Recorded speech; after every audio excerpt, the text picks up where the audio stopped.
क्या शिकार भी कर लेंगे उसकी बात?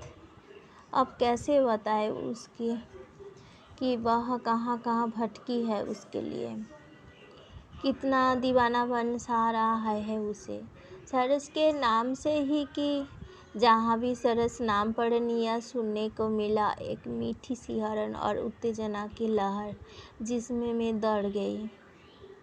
ऐसा हो सकता है कि किसी रेस्तरां में बैठकर हम बातें करें, अगर आप चाहे तो। किसी तरह दिल की बात जुबान पर फिसला ही दी शिखा ने। कुछ सोचा सरस ने। हाँ, यही ठीक रहेगा। फिर कभी पता नहीं मिले ना मिले, उसने झटके से मुड़ते हुए कहा। रेस्तरां तक शिखा उसका उत्तर हाँ हूँ ही मैं देती आई। बहुत अभी अपनी बात कहने की भूमिका ही बनाते रही रास्ते पर। कैसे शुरू करूँगी, कैसे रखूँगी अपने दिल की बात उसके सामने। रेस्तरां के कोने वाली मेज़ ही चुनी दोनों ने। हाँ तो मिस शिखा, क्या लेंगे आप?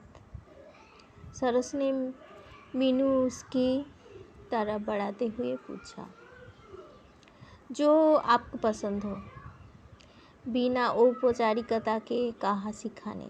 चलो ठीक है, 2 लिम्का ले आओ, बैर को कहा उसने। जेब से सिगारेट की डिब्बी निकाली उसने और सिगारेट सुलगाने के बाद कस लेते हुए पीठ को कुर्सी पर ढीला छोड़ते हुए पूछा उसने। तो कहिए मिस शिखा, क्या कर रही है आप आजकल?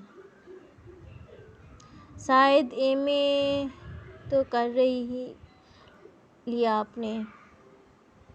जी हाँ, एमए तो कर चुकी हूँ, रुकी शिखा और धीमे से बोली।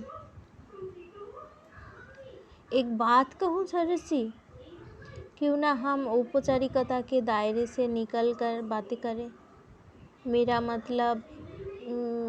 मतलब मैं समझ गया आपका मतलब। देखिए मिस शिखा, आप काफ़ी प्रतिभा संपन्न और मेधावी छात्रा थी कॉलेज की।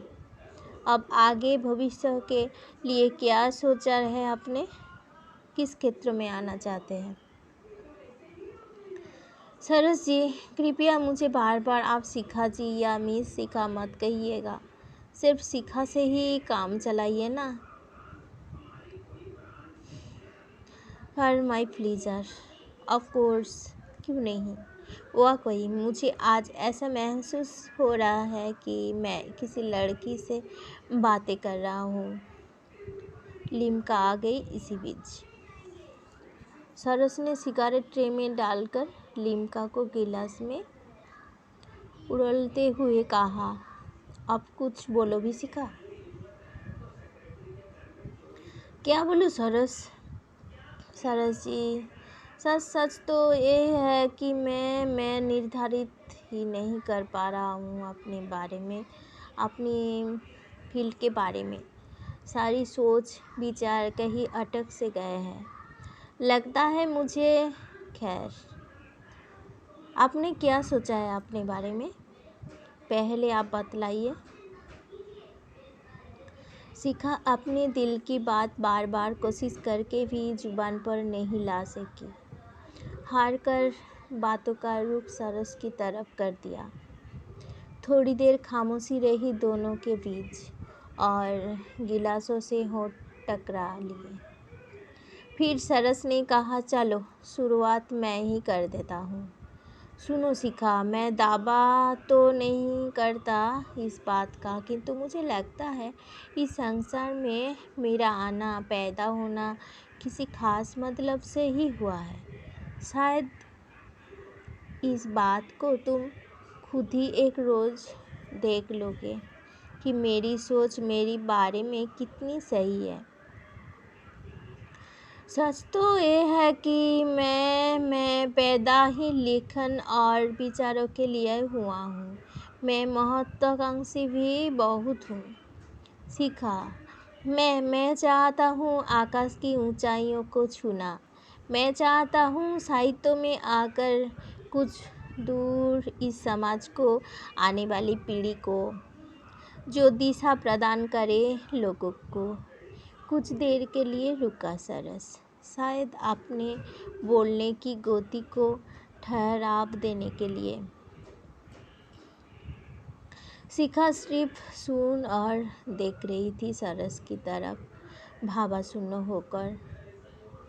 और शिखा, जब मैं देखता हूँ तड़पते, घुटते, मरते हर उस इंसान को जो मेहनत करके भी तकलीफ़ें उठाता है, तो मुझे कोफ्त और ज़बरदस्त कुड़न महसूस होती है। ये सिलसिला ख़त्म करना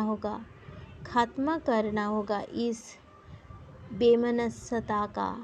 किसी न किसी को एक ना एक दिन। तो मैं सोचने लगता हूँ कि क्यों ना मैं ही इसकी शुरुआत करूँ। शायद मैं ही हूँ इसका सही शुरुआत करता, प्रकृति की तरफ से। खैर, ये सब मेरे अपने दिमाग की बातें हैं। क्या नज़रिया है लोगों का मेरे बारे में, मैं इसको नहीं सोचता हूँ क्यों ना मैं ही इस घुटन भरे और दम तोड़ते सन्नाटे में एक पत्थर फेंक कर झंझनाहट पैदा करने की कोशिश करूँ। इतनी बात कहकर उसने शिखा की तरफ एक बार प्रतिक्रिया के लिए देखा, फिर निर्बोध गति से दोबारा बोलना शुरू किया। आपकी यूनिवर्सिटी को छोड़ दिया था मैंने, अब फिर आ रहा हूँ इधर। आज ही रजिस्ट्रार के पास इसी स्थानांतरण के चक्कर में आया था। सोचा है डॉक्टरेट यहीं से करूँगा। और हाँ भाई, काफ़ी समय हो गया है, मुझे तो लाइब्रेरी भी जाना है। चलो उठा जाए अब, घड़ी देखकर कहा सरस ने, और उठ खड़ा हुआ झटके से। शिखा चौंकी, भौचौकी ही तो रह गई। उसकी अल्लाड़ता और मस्त मानसिकता को देखकर। कहाँ आई थी अपनी बात कर रखने, अपने दिल की बात कहने, कहाँ फंस के रह गई उसी ही तरफ। वह चाह रही थी कि थोड़ी देर और बैठा जाए, किंतु प्रत्यक्ष में कह नहीं पाई कुछ भी। कितना कुछ सोचकर आई थी वहाँ कि उसे अपने बारे में, अपनी चाहत के बारे में सब कुछ स्पष्ट बता दूंगी। 4 वर्ष तक बैकुल हिरनी की तरह कहाँ कहाँ ढूंढा था उसने इसी सरस को, कहाँ कहाँ भटकी है इसके लिए। और एक तरह ये व्यक्ति है कि उसे मौका ही नहीं दिया अपनी बात कहने का। शायद मौका तो मिला था उसके तरफ से, किंतु वह खुद की ही मानसिक रूप से व्यवस्थित नहीं कर पाई दिल की बात कहने के लिए। सरस ने अपनी मोटरसाइकिल की चाबी उठाई मेज से और अल्लाहड़पन की मस्तता में उसकी पीठ पर हल्के से धौल जमाते हुए कहा, फिर मिलेंगे, बल्कि यूं कहो मिलते ही रहेंगे अब तो। कब? मुंह से अनायास निकला। सुनकर एक बार तो चौंका सरस, फिर स्वाभाविक स्थिति में बोला, कल ही मिल लेते हैं। पर कहाँ पर? शिखा की व्याकुलता छुप ना सकी। बोलका में मिल लेते हैं, ठीक 5 बजे शाम को। आप आएंगे ना? बिल्कुल, निश्चित रूप से पहुंच जाऊंगा। सरस अब बाहर आ गए थे। रेस्तरां के बाहर आकर सरस ने मोटरसाइकिल को हल्के से किक मारी। अच्छा कहकर शिखा चल दी। थोड़ी दूर चलने के बाद रुक गई और पीछे मुड़कर देखा सरस को। सरस अपनी जगह पर बैठा उसे ही देख रहा था। सरस के दिमाग में शिखा के कहे शब्दों की प्रतिध्वनि गूंज उठी। कब पर कहाँ पर? हल्के से खुद ही मुस्कराया, चश्मे को उतारा आंखों से, उंगलियों से बालों में एक तरह से कंघी की उसने। फिर जल्दी से चश्मा आंख पर लगाकर दोबारा स्टार्ट किया मोटरसाइकिल को, जो बंद हो चुकी थी। फटफट की आवाज़ के साथ सरस का हाथ हवा में उछला ऊपर, बाएं की मुद्रा में। अपने शिखा को हाथ लगाकर विदा ली। ढेर सारा धुआं छोड़ती उसकी जावा झटके से आगे बढ़ी और शिखा के करीब से तेज रफ्तार से निकल गई। शिखा देखती रही तब तक, जब तक उसे एहसास रहा उस सुगंध का जिसका नाम सरस है। शिखा ने बोलकर रेस्तरां के आसपास देखा इधर उधर। वहाँ सरस उसे कहीं नजर नहीं आया। अपनी कलाई पर बंधी घड़ी को देखते हल्के से मुस्कुराई अपने उतावलेपन पर खुद ही। यह चाहत भी क्या चीज़ है? कहीं किसी वस्तु का कोई ध्यान नहीं रहता। मौन और आँख बेकरार है तो बस किसी को छवि देखने के लिए। शायद उन्हें यहाँ आने की याद ही ना रही हो। मन ही मन सोचा शिखा ने। दोबारा देखा उसने घड़ी को। ठीक 5 बजे थे। उसके हृदय की धड़कनें अप्रत्याशित रूप से तेज हो आई। फिर मन ही मन सोचा, क्यों ना अंदर रेस्तरां में ही चलकर इंतजार करो। यहाँ मैं रुक नहीं सकूंगी। अंदर आकर उसने अंधेरे में कोने वाली मेज ही चुनी, जिससे नज़र सीधे दरवाजे पर रहे। 5:10 और अब 5:15 हो चले। उसके बरदाहन के बाहर हो गई इंतजार। नजरें जो ही रेस्तरां का दरवाज़ा खुलता फौरन उठ जाती और किसी और को देखकर वह फिर नज़र नीचे कर लेती। अब की बार दरवाज़ा खुलने पर नहीं देखूंगी उस तरफ। पूरी 100 तक गिनती करूंगी मन ही मन और एक पर उठ जाऊंगी यहाँ से। मन ही मन सोचकर आंखों बंद कर ली उसने। दरवाज़ा खुलने की आवाज़ फिर आई, किंतु वह बेसे गिनती करती रही। सरोज उसके बिल्कुल सामने आकर खड़ा हो गया और देखने लगा कि वह आंखें बंद किए कुछ बुड़बुड़ाए जा रही है। जब काफ़ी देर ना तो उसने आंखें खोली और ना ही बोले तो उसने जोर से ताली बजाई उसके सामने और कहा, सेवा में हाजिर है बंदा। अब तो ये मंत्रोच्चार पूर्ण हुआ और कुर्सी खींचकर शिखा के सामने बैठ गया वह। शिखा ने झटके से आंखें खोली और बोली, मालूम है कितनी देर हुए मुझे तुम्हारी इंतजार करते। फिर अपनी ही बात पर शर्मा कर पलक झुका ली। सिर्फ 15 मिनट लेट हुआ हूँ मैडम, गलती हुई है, माफ़ी चाहता हूँ। सरस ने बच्चों की तरह शरारत से कान पकड़े। इस हरकत पर जोर से हंस पड़ी शिखा। हंसा सरस भी ठहाका लगाकर। दोनों की हंसी रुक भी एक साथ। काफ़ी देर तक एक दूसरे को दोनों आँखों में आँखें डालकर देखते ही रहे। हार कर शिखा ने पलकें झुकाई। कहाँ से शुरुआत ही बातों की, सोच में पड़ गई वह।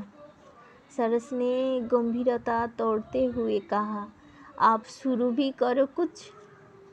क्या इसीलिए ही मुझे बुलाया था कि सब में ही बोलता रहूं, कहता रहूं मैं और तुम चुपचाप सुनती रहो? हाँ सरस जी, मैं सिर्फ सुनता चाहता हूँ आपको। चाहती हूँ आप बोलते रहे, मैं सिर्फ सुनती रहूँ। शिखा ऐसे बोली मानो गहरी खुएं से बोल रही हो। नहीं, आज तुम बोलोगे। मैंने तो अपनी बातें तुम्हें कल ही सुना दी थी। अब तुम अपनी तरफ की बातें बोलो कुछ। क्या कहूँ सरस जी, आपके जज्बात, आपकी सोच, आपके उसूल, आपकी आकांक्षाएं वाकई बहुत ऊंची है। शायद आप ही जानते हो कि इस बात को कि ऊंचाई की बुलंदी को छूने के लिए सीढ़ियों की ज़रूरत होती है। अपनी बात की प्रतिक्रिया देखने के लिए देखा शिखा ने सरस की तरफ, किंतु वहाँ कोई भाव न थे। क्या मैं आपकी अच्छी दोस्त, मेरा मतलब मित्र और सहयोगी नहीं बन सकती इस सफ़र में? शिखा पहले कुछ लड़खड़ाई अपनी बात कहते हुए, फिर साहस करके पूरी बात कह ही दी। शिखा, शायद तुम इस बात को नहीं जानती कि मैं कितना दर्पी हूँ। मेरा ध्येय, मेरा लक्ष्य, मेरा सोच, मेरा विचार कभी किसी का भी बंधन स्वीकार नहीं कर पाए हैं। इस मामले में मेरी बात का अर्थ गलत मत लीजिएगा। क्या जरूरी है आप जिस स्नेह साथ को बंधन माने वह वैसा ही हो। आपने जो जीवन के लिए क्षेत्र चुना है उसमें किसी का साथ स्नेह संपर्क शायद आपको और भी प्रोत्साहित करे इस लाइन में, शिखा ने कहा। हाँ, हो सकता है किसी अच्छे साथी का साथ पाकर और भी ज़्यादा मुझे प्रोत्साहित मिले, लेकिन कहीं ना कहीं इस बात से अवश्य डरता हूँ कि क्यों कोई मेरी अपनी राह के लिए स्वयं को कुर्बान करे। क्या पता उसका वजूद, उससे जीवन ही इसलिए मिला हो कि तुम्हारे मकसद की ज्वाला में अपनी प्रज्वलित रख सके। हो भी सकता है, लेकिन देख लो, इन राहों में कांटे बिछे पड़े हैं, कहीं घबराकर वापिस पीछे न मुड़ जाए। नहीं सरस, जो कांटों में चलने की हिम्मत रखते हैं उनमें चुभन और दर्द बर्दाश्त करने की ताकत भी होती है। शिखा की भाषा से अनायास ही जी शब्द लुप्त हो गया और सिर्फ सरस रह गया। इस बात को सरस ने बखूबी ताड़ लिया। बियारा कॉफ़ी के प्याले रह गया। सरस और शिखा थोड़ी देर अपने अपने में खोए कुछ सोचने लगे। जानते हो सरस, जब तुम्हें पहली बार कॉलेज समारोह में देखा तभी मैंने अपनी ज़िंदगी की सार्थकता जान ली थी। पता नहीं क्यों क्या हुआ मुझे उस वक्त, जो अप्रत्यक्ष रूप से खींचती खींचती ही चली गई तुम्हारी और मन ही मन। अचानक जब तुम्हें कॉलेज से गायब पाया तो कितना धुंध हो गई थी मैं। तुम क्या जानो, पागल सा ही हो गए थे मैं तो। सच, इन विगत 4 वर्षों में सिर्फ तुम्हें तलाश करती रही हूँ, भागती रही हूँ। वहाँ जहाँ जहाँ तुम्हारा साया होने का भ्रम रहा मुझे। मेरे जीवन का अस्तित्व अधूरा है तुम्हारे बिना सरस। भावुक होकर शिखा खुल गई। उसने अपने दिल की बात रोते हुए सुबकियों के बीच सरस को कह डाली। लो, पीछ लो इन्हें गिरने मत दो। शिखा, ये आंसू बहाने और व्यर्थ गिराने के लिए नहीं है। इन्हें सहज कर रखो। किसी की प्रेरणा के स्रोत है ये आंसू। मैंने अब पहचान लिया है शिखा तुम्हें, तुम्हारे इन झील मिलाते हुए ओष्ठकोणों में। सरस ने अपनी जेब से रुमाल निकाल कर दिया उसे और गंभीरता से कहा। थोड़ी देर दोनों चुप रहे। तूफान थम चुका था। ढेर सारी बातें थी दोनों तरफ। क्या तुम जानते हो शिखा कि जो तुमने कहा अभी उसे क्या कहते हैं? देखा, सरस ने कुछ देखा। शिखा ने सरस की तरफ उसके इस सवाल पर प्रणय इसको बोलते हैं प्रणय। दोनों की उन्मुक्त हंसी एक साथ ही उठी। हंसी जोर के ठहाकों में बदल गई। काफ़ी देर तक तो वैसे ही हंसते रहे वो। हंसी रुकने का नाम ही नहीं ले रही थी। आसपास की मेज़ों पर बैठे व्यक्ति भी बड़ी कौतूहल नज़रों से देखने लगे उस जुगल को, जो इस हंसी के न ख़त्म होने वाले दौर से पहले चुपचाप गंभीर तौर से बातें कर रहे थे। उन्होंने किसी की भी परवाह किए बिना हंसी पर बंदिश नहीं लगाई। हंसते हंसते ही दोनों उठे। 20 का एक नोट चलते चलते खुशी के इस बेइंतहा दौर में बैरे की प्लेट में फेंक दिया सरस ने। हाथ दोनों ने आपस में पकड़े हुए थे। सरस ने बोलगा से बाहर आकर अपनी जावा स्टार्ट की और शिखा उसके पीठ पीछे चिपक कर बैठ गई। मोटरसाइकिल ने फट फट कर ढेर सारा धुआं छोड़ा और सरस और शिखा के प्यार के मधुर मिलन की सुगंध समृद्धि छोड़ दूर निकल गई वहाँ से।